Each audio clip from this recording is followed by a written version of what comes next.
estar aqui mais uma vez nessas primeiras horas do dia, servindo ao Senhor.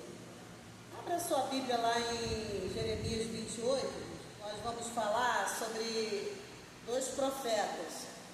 Um que é usado, não vou nem dizer por Satanás, né?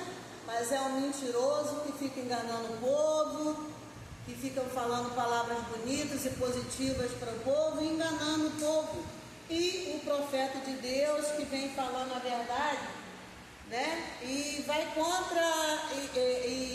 contra esse profeta mentiroso e lhe dá uma sentença da parte de Deus para esse profeta, né?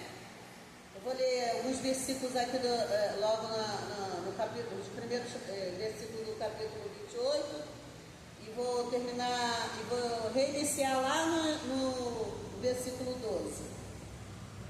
Diz assim a palavra do Senhor nessa manhã: e sucedeu no mesmo ano, no princípio do reinado de Zedequias, rei de Judá, no ano 4º do mês 5º, que Ananias, o tal profeta mentiroso, filho de Azur, o profeta de Gibeão, que falou na casa do Senhor, perante os olhos dos sacerdotes e de todo o povo, dizendo: assim fala o Senhor dos exércitos, o Deus de Israel, dizendo: eu quebrei o jugo do rei de Babilônia.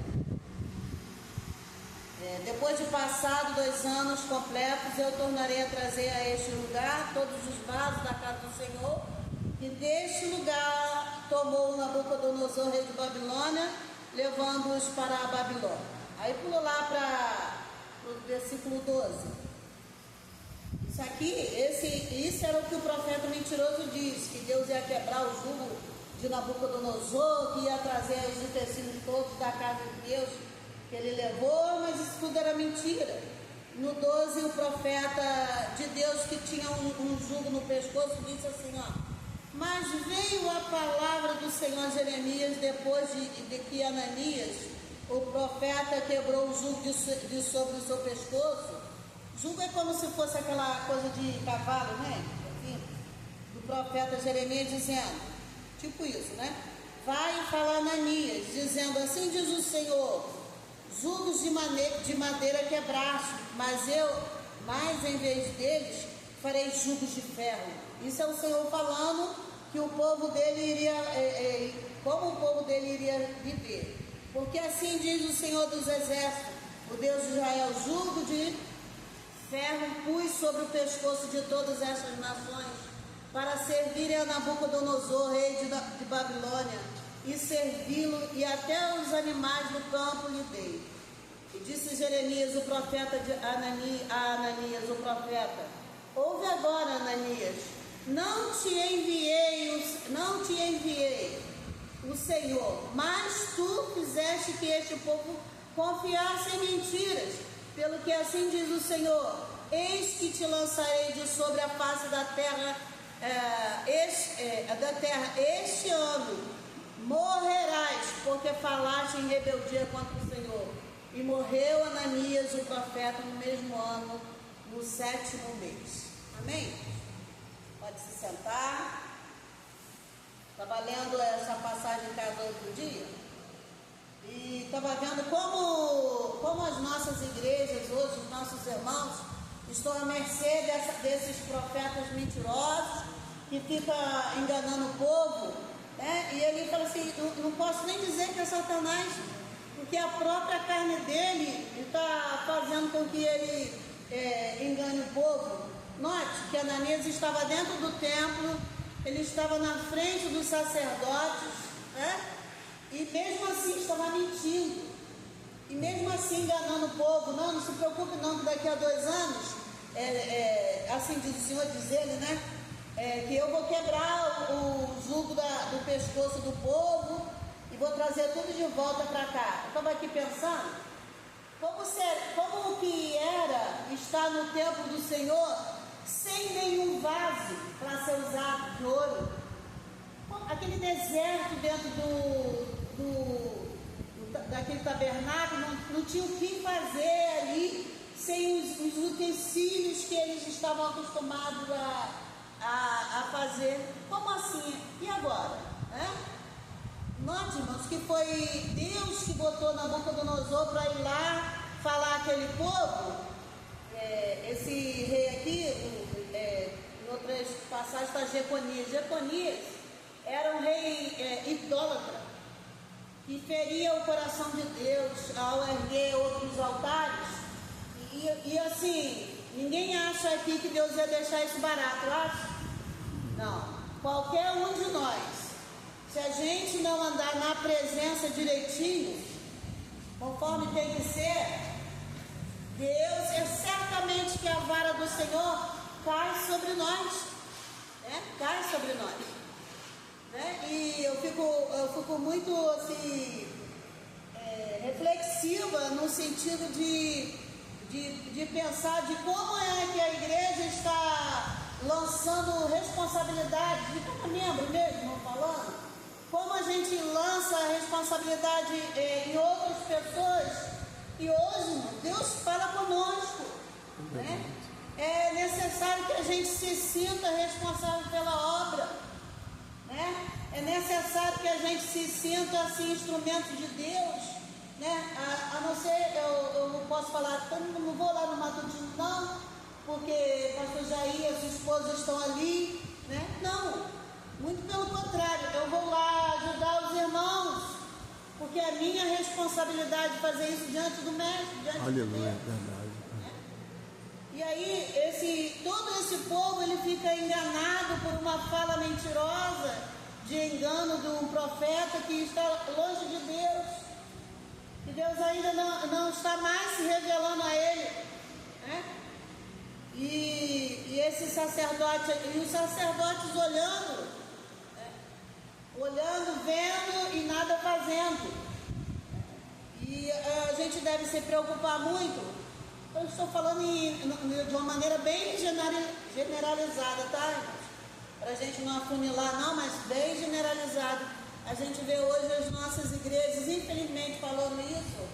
Infelizmente, A gente está hoje no último domingo do ano, de como as igrejas não foram enganadas esse ano passado, como as igrejas se prostraram diante de homens ímpios mesmo, Ímpios mesmo, esquecendo do seu lugar de luz, esquecendo do seu lugar de sacerdotes espirituais nessa terra, E se prostrando diante de homens assim, com cunho político, e se prostrando, de nós, enquanto temos luz, vemos e observarmos, Então, esse espírito mentiroso, ele está sobre as terras brasileiras. Verdade. Enganando aí, a gente precisa ter a verdade que é Cristo Jesus sobre nós.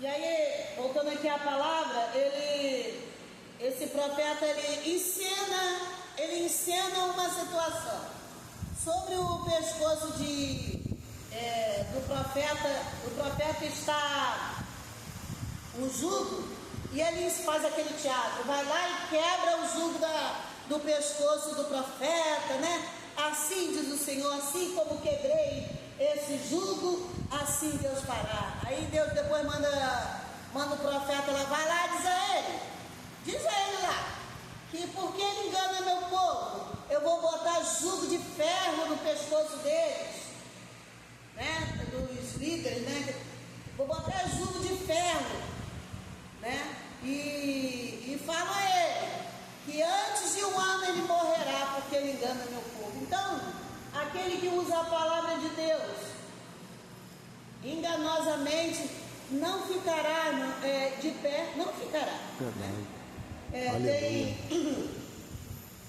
Tem outro dia eu estava falando sobre isso aqui. Depois que passou essa situação mais ali para frente, Deus manda uma carta para o povo, falando assim, povo meu, o Senhor mandando uma carta para aquele povo da Babilônia, usando o profeta, plante jardins, comam frutos, plante pomares, porque vocês vão ficar aí muito tempo, mas eu vou estar com vocês. Abençoe a terra em que vocês estão cativos, né? Eu ainda falava naquela oportunidade, às vezes, irmãos, a terra do cativeiro é o nosso emprego, que eu não estou gostando, que aquela é uma situação desconfortável, mas é dali que eu vou estar tirando o meu alimento, né? É ali que eu vou estar consertando o meu carro, minha casa, abençoando outras vidas, dizimando na igreja. É verdade. Então eu não posso amaldiçoar aquilo que Deus está falando para mim. Abençoe essa terra, porque é sobre a sua palavra que aquele emprego, aquela família, aquela pessoa vai ser liberta, porque a autoridade espiritual está sobre a igreja. Aleluia, é verdade. Tá bom? Esses dias, até ontem eu estava ouvindo um louvor que falava assim: dá-me autoridade de filho, dá-me autoridade de filho. Irmãos, Deus já deu.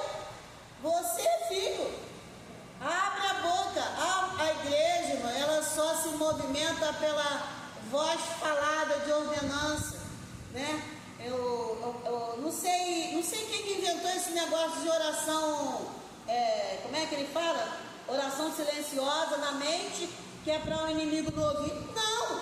O inimigo precisa ouvir você, a voz do Filho de Deus, clamando e ordenando: sai da minha casa, sai espírito ruim. Você precisa usar a voz, porque Jesus Cristo é o Verbo vivo. Glória a Deus, verdade. Então que saia da sua boca ordenanças, que essa casa seja renovada em nome de Jesus.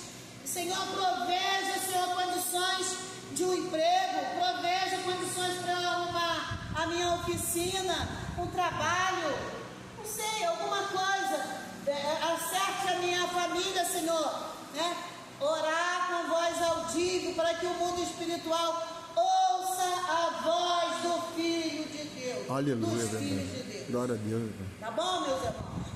Esse negócio de ficar orando em voz silenciosa, isso não existe. Isso aqui era dos crentes antigos que não tinha entendimento direito e ficava com esse negócio de fazer oração. Não, eu vou fazer oração silenciosa para o inimigo não saber. Ele tem que saber, né? Qual é a chave de mudança de ciclos, mano? É a sua voz audível, né? Porque o Espírito de Deus está dentro de você para que você ordene as situações e que elas mudem. E como diz o pastor na sexta-feira, que a minha confiança não esteja debilitada, mas certo que no tempo do Senhor, aquilo que eu orar vai acontecer. Aleluia, é verdade. Né? Então não se engane de falar: não vou fazer isso para Satanás me ouvir. A gente está se enganando, né? Ordene as situações que elas se desfaçam, tá? Para isso que nós somos guerreiros. Se revista da armadura de um bom soldado, aquela espada afiada, para que você então tenha a autoridade de filho que você é, né? Você não tem que estar mais pedindo autoridade de filho. Você é filho de Deus. Aleluia. Tá? Basta você não é adotivo, né? Por assim dizer, né? Então, que Deus possa estar te usando nas áreas espirituais da vida de muitos, irmãos, que precisa ser liberto do cativeiro, verdade. Que precisa ser liberto, irmãos, de algemas, né? De correntes espirituais, para que ele então se veja livre e para servir ao Senhor. Tá bom? Quero deixar essa palavra para você, palavra de incentivo a estar nessa oração, nesse domingo de manhã. Domingo é do Senhor, então esteja pela manhã aqui orando, se revestindo, né? Orando em voz audível, para que o mundo espiritual se mova e a gente não fique nessa ilusão de que a oração na mente é que vai fazer acontecer. Não, Jesus é o Verbo vivo e ele tem que ser falado. Aleluia. Verbo fala de ação, Verbo fala de ações, e que se você tem Jesus Cristo, o Espírito da vida dentro de você, então você tem a autoridade dos altos céus para você mudar situações nesse terreno, no âmbito natural, né? Da vida natural nossa. Esse mundo, irmãos, foi nos dado para que nós o quê? Governemos aqui. Governo fala de palavras faladas, de coisas escritas, né? De documentos escritos. Ouse estar usando a autoridade de Deus sobre a sua vida, sobre a vida da igreja, abençoando a todos aqui. Tá bom? Quero deixar essa palavra de vida, de reconhecimento, de identidade, de filho de Deus. Nós não somos qualquer um. Aleluia. Nós somos filhos do Altíssimo. E tenho o dito de um profeta da parte de Deus. Amém? Agradeço a oportunidade em nome de Jesus.